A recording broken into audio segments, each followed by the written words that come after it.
এইভাবে নুন দিয়ে ভাজা শুকনো লঙ্কাগুলোকে যদি ডলে নেন তাহলে রান্নার স্বাদ অপূর্ব হবে। কিন্তু এখন যেন মুখে দেবেন না আঙুলটা, তাহলেই সর্বনাশ। এই রেসিপিটা এত সুন্দর খেতে হবে, ট্রাই না করলে বুঝতেই পারতাম না। হ্যালো বন্ধুরা, আমি Aparna, welcome to my channel. আজকে রেসিপির জন্য আমি নিয়ে নিয়েছি 3টে ইলিশ মাছের লেজা। সেগুলোকে ভালো করে নুন হলুদ মাখিয়ে গরম তেলে ভেজে নেবো। ভালো করে ভাজবেন যাতে দুটো পিঠই মুড়মুড়ে ভাজা হয়, ঠিক এইরকম। আমার ইলিশ মাছ ভাজা কমপ্লিট। এবার ঠান্ডা করার জন্য এগুলোকে সাইডে রেখে দেবো। এবার আমি কেটে নেবো বাকি উপকরণগুলো। তার জন্য আমি নিয়ে নিয়েছি একটা মিডিয়াম সাইজের আলু। সেটার খোসা ছাড়িয়ে ভালো করে ধুয়ে এরকম গোল গোল শেপে কেটে নেবো। আমার আলু কাটা কমপ্লিট। এবার আমি এগুলোকে নুন হলুদ মাখিয়ে সাইডে রেখে দেবো। এবার আমি নিয়ে নিলাম দুটো পেঁয়াজ আর একটু রসুন। পেঁয়াজগুলোকেও ভালো করে গোল গোল করে কাটবো, আর তার সাথে রসুনগুলোকেও কুচি কুচি করে কেটে নেবো। এখানে আমি 1 বাটি পেঁয়াজ ভাজবো আর 1 বাটি পেঁয়াজ কাঁচা ইউজ করবো। এই জন্য দুটো বাটিতে আলাদা আলাদা করে ভাগ করে নিয়েছি। আবার দেখুন পেঁয়াজ ভাজা কমপ্লিট। এবার নেবো শুকনো লঙ্কা।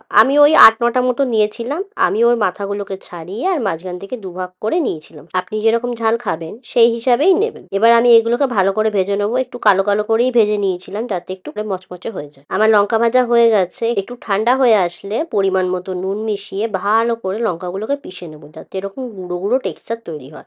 আর এই সময় খুব সাবধান, হাত যেন চোখে মুখে কোথাওই না লাগে। আলুগুলোকে আগে থেকেই নুন হলুদ মাখিয়ে রেখেছিলাম যাতে একটু নরম হয়ে যায়। এবার আলুগুলোকে ভালো করে ভেজে নেবো যাতে একদম নরম তুলতুলে হয়ে আসে। দেখুন ভেজে রাখা মাছগুলো আমার অলরেডি ঠান্ডা হয়ে গেছে। এবার এই মাছগুলোকে হামাল দিস্তি দিয়ে ভালো করে পিষে নেবো। তাতে করে মাছের কাঁটা থেকে মাছগুলো ভালোভাবে খুলে আসবে, আর আমার মাছ থেকে কাঁটা ভাজতেও খুব সুবিধা হবে। দেখুন কিভাবে মাছ থেকে কাঁটাগুলো পুরো খুলে খুলে বেরিয়ে আসছে। আমি মাছের একটা কাঁটাও চাই না বলে পুরো ধরে ধরে মাছটাকে বেঁধেছিলাম। এবার যদি আপনি ভাবেন যে হামাল দিস্তি দিয়ে পুরো কাঁটাগুলোকে গুঁড়ো করে দেবেন, সেটাও আপনি করতে পারেন। আমি অনেকজনকেই দেখেছি এরম ভাবে মাছের কাঁটাগুলোকে পুরো গুঁড়ো করে দিতে। এটা যেহেতু একটু সময় সাপেক্ষ কাজ, তাই হাতে একটু সময় নিয়েই বানাবেন, কেন এই সময় মাছটাকে ভালো করে বাছতে অনেকটাই সময় লাগে। বাট কথায় আছে সাবার কা ফল মিঠা হতা হয়। বাট আমার এখানে তিখা তিখাই হয়েছিল ব্যাপারটা। দেখুন কথা বলতে বলতে পুরো মাছ ভাজা কমপ্লিট। এবার আমি এর মধ্যে দিয়ে দিলাম শুকনো লঙ্কার গুঁড়োটা, তার সাথে পেঁয়াজ ভাজাটা, আর তার সাথে আলু ভাজাটা। এবার আমি সবকিছুকে খুব ভালো করে ডলে ডলে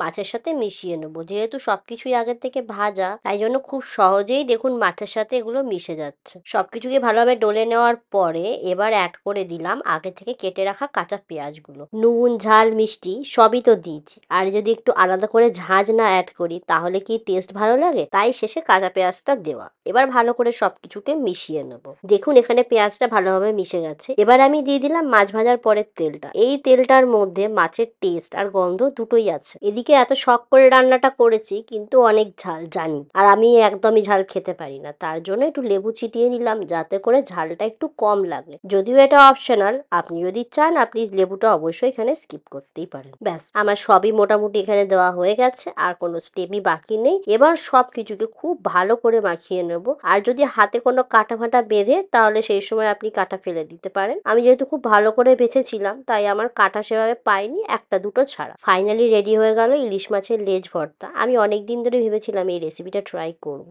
তো এই রেসিপিটা এত সুন্দর খেতে হবে, ট্রাই না করলে বুঝতেই পারতাম না। আপনারাও ট্রাই করবেন, আর আমাকে অবশ্যই কমেন্টে জানাবেন আপনাদের কেমন লেগেছে। আর সাথে লাইক আর সাবস্ক্রাইব দুটোই কিন্তু চাই। আপনাদের সাথে দেখা হবে আবার অন্য কোনো ভিডিওতে। আজকের জন্য বাই।